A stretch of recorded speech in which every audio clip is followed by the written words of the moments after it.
First day in full pads, and we got some live work today, which is always good. I didn't love the attitude of the team. I told them that afterwards. I think we're a weekend now, and it's probably the residual of just what camp feels like a weekend, but wanted to see more juice, wanted to see more energy in the live periods. I thought we went through the motions a little bit. It doesn't mean that we didn't get good work, because at the end of the day, we got meaningful reps. Just we can't afford to take the field the way we took it today and expect to do the things we set out to do. So that was the message to the team afterwards, and we'll take advantage of the day off tomorrow and get back out on Thursday and go to work. We get status updates on the long list here. Martell Height, Miles Capers, Bryson Coleman, Chase Mitchell, and Trent Hudson. Martell is going through concussion protocol. I'm actually not aware exactly where that stands right now, but it was just kind of an incident yesterday in practice where he ended up hitting his head on the ground, and we're just going to be super cautious with that. He's fine otherwise, but we need to make sure we take our time. That was kind of ongoing this morning, so I'm not aware of where that is. Give me the next one. Let's go one at a time. Capers dealt with a little shoulder issue yesterday right at the end of practice. He's going to be fine. But again, he's a guy who's banked a lot of reps here, and we want to be cautious with that. That's just a matter of some soreness calming down, and he'll be back at it. And Bryson Coleman. Bryson is got an ankle sprain, so he's just working recovery on that. That's not a long-term deal. My expectation is that certainly he'll be back for the first game, but hopefully he's feeling better. Hopefully we get a chance to get him back before then. And Chase Mitchell and Trent Hudson. Trent is soft tissue, so again, I think he's feeling better, but we're going to take our time with that. We want to make sure we don't compromise that and something that lingers through the season. I believe it's a groin, so he's going to take his time, but he'll be back. He's going to be okay. Chase has a little AC sprain that, again, he's able to do some of practice, but not all of practice. We want to just manage that right now. So none of them long-term, all of them a little different in terms of the return to play. All of them I expect available for the first game, and certainly to be back practicing with us. Thank you. Yeah. What did you learn about the team from the first day, in full pads?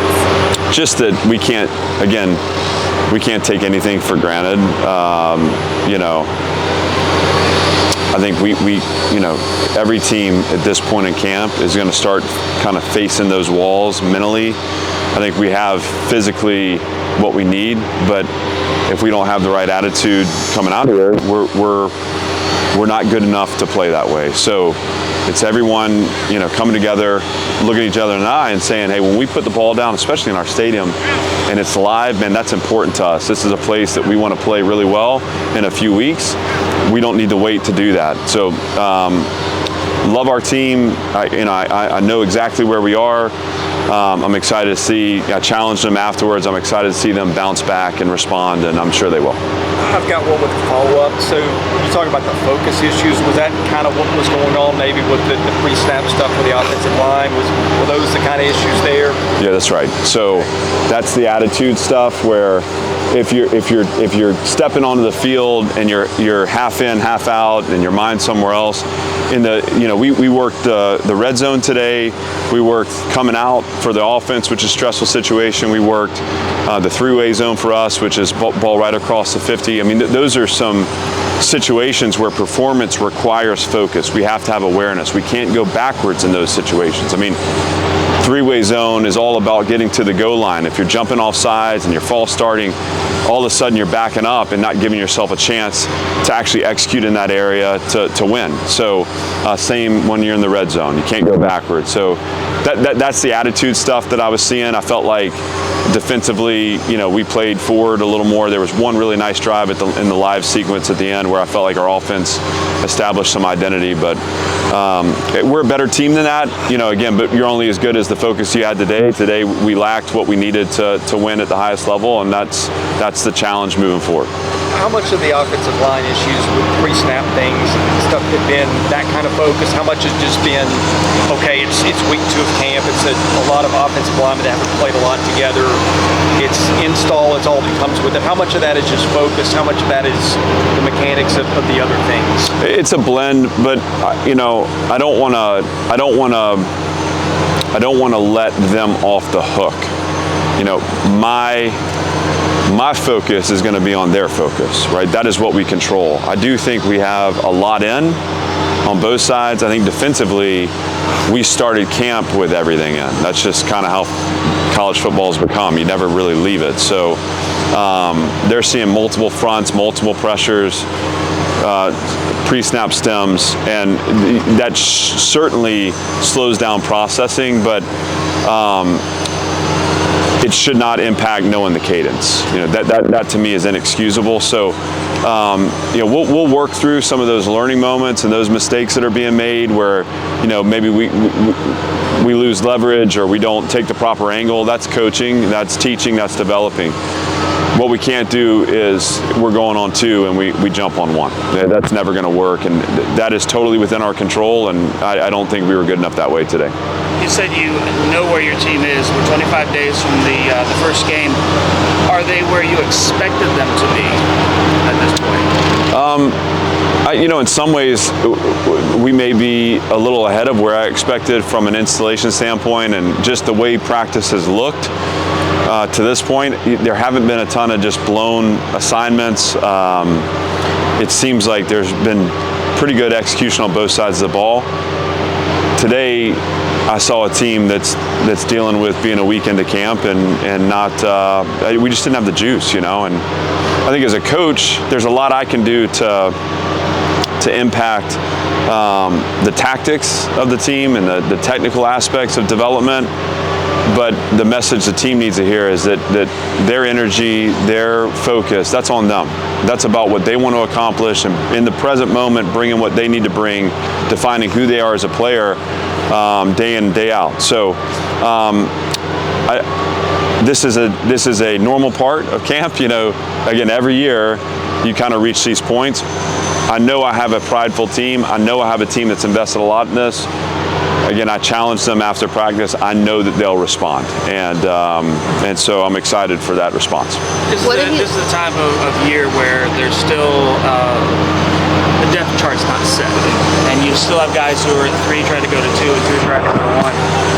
Are you seeing guys who are continuing to battle and not just being satisfied?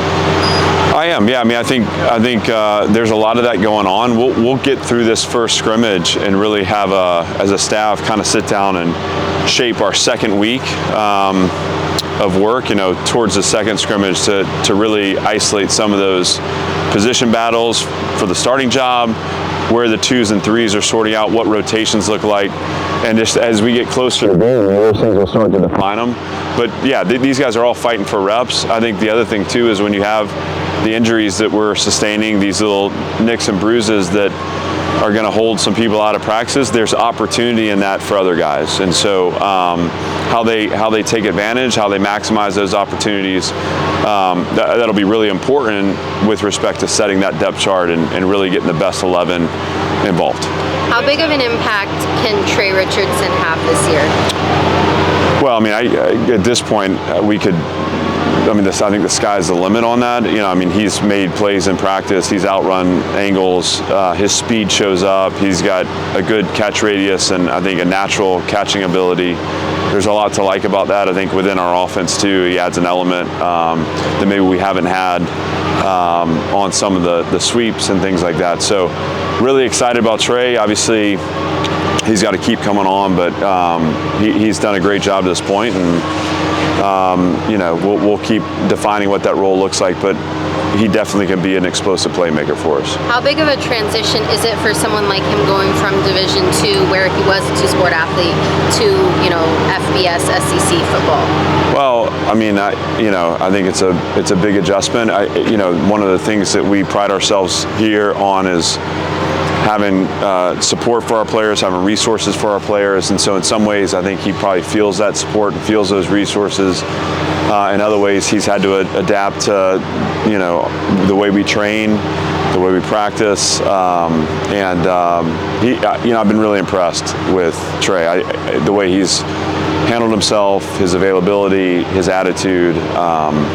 He's been a great addition. So all good to this point. Obviously, the season introduces a whole nother level, right? And it's a grinder, but nothing that to this point shows me he's not totally ready for that and going to be available to help us win.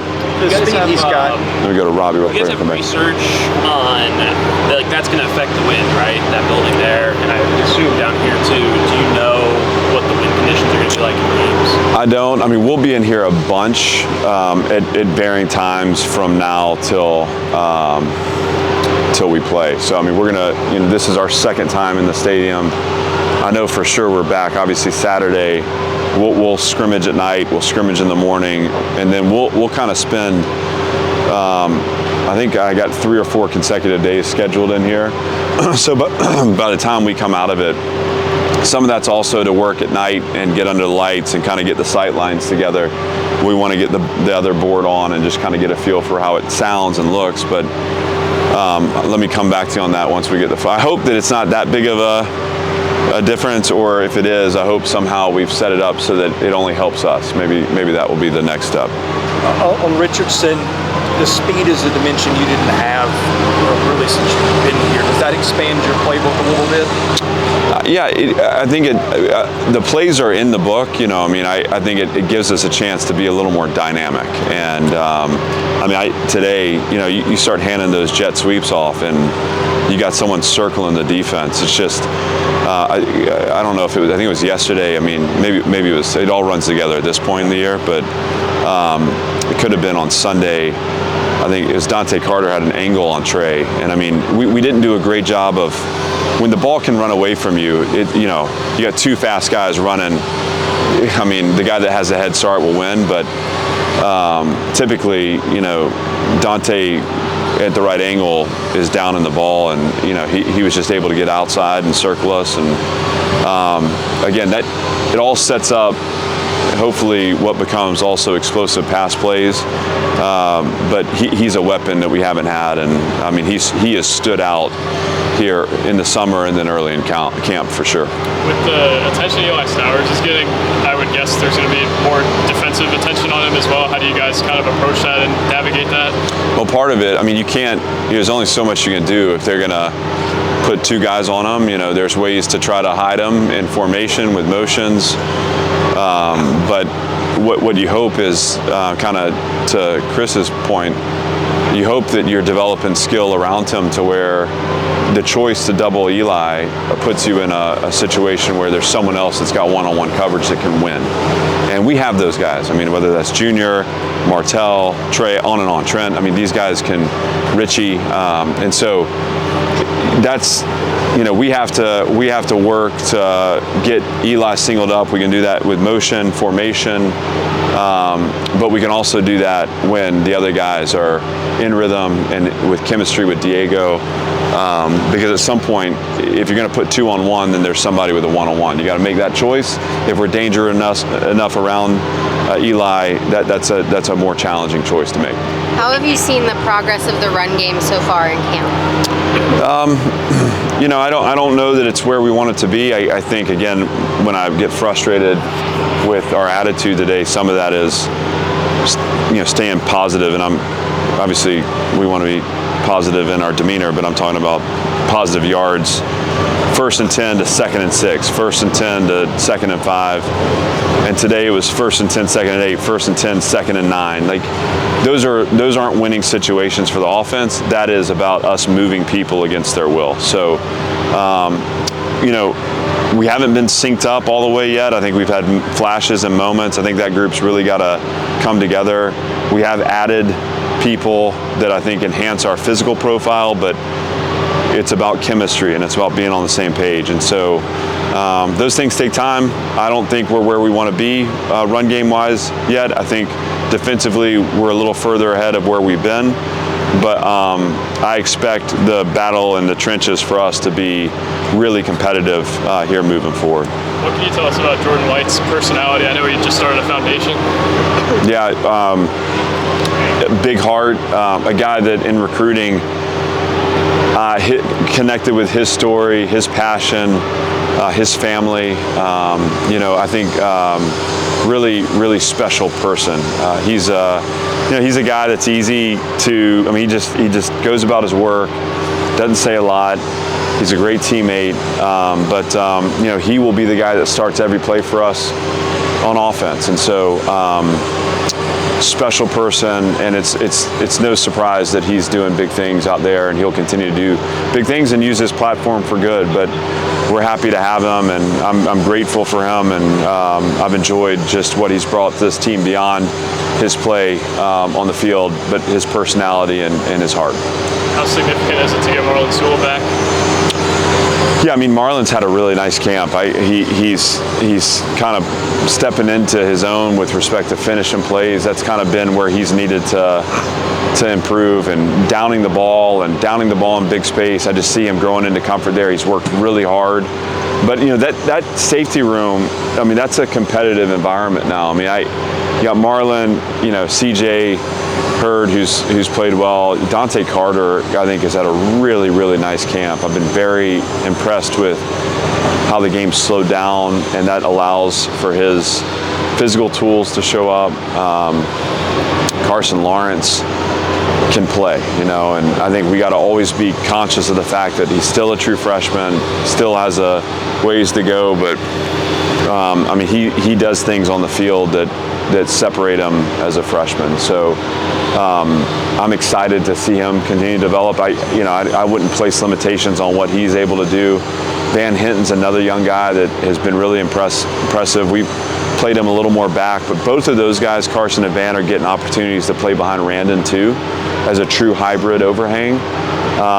Both have shown skills doing that as well. So I mean, that room is exciting to me. We have to replace a ton of snaps there, but and so you always, I mean, there's a lot of experience gone, but I get excited looking at the talent in that room, and especially with how focused those guys are. It's been cool to see them work. Y'all were part of the Netflix documentary on SEC football that's coming out today. What was it like to be part of that documentary and to showcase your program in that way? My number one objective was to be myself and to have our program be represented exactly as we are, and so I think, how was it?